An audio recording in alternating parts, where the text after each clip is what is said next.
Кудайдын чакырыгы 24 август.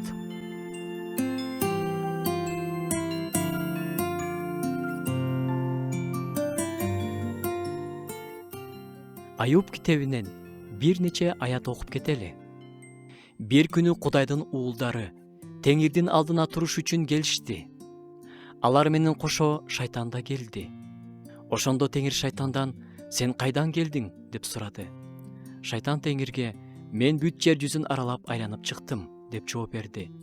Теңир шайтанга: "Сен менин кулум Аюпка көңүл бурдуңбу? Анткени жер жүзүндө андай адам жок.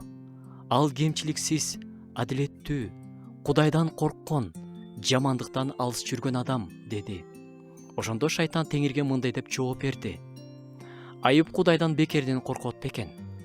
Аны да, анын тукумун да, анын колунда болгонун баардыгын коргогон сен эмессиңби? Анын баардык ишине батаңды бердиң. Анын жер жайнаган малы бар.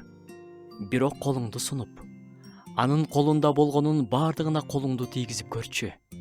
Ал сени даңктаар бекен." Аюп чынында жакшы жашаган, өтө бай жашаган. Шайтан өзүнүн бузулган жүрөгүнүн негизинде айтып жатат: "Аюп сенден бекеринен коркуп жатыптырбы? Сен аны ар тараптан камсыздап койдуң.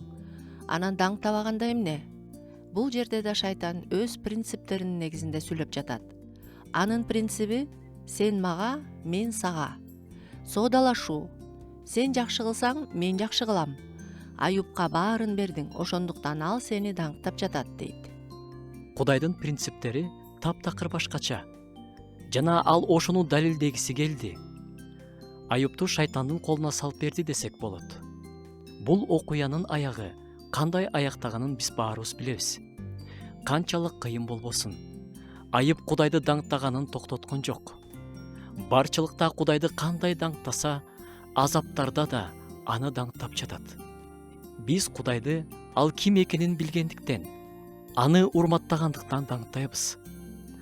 Андан бир нерсе алганда гана эмес, соодалашып эмес.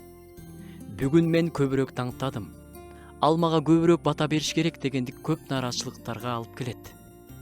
Кудайдын ким экенин таанып билген сайын, аны көбүрөөк даңктайлы.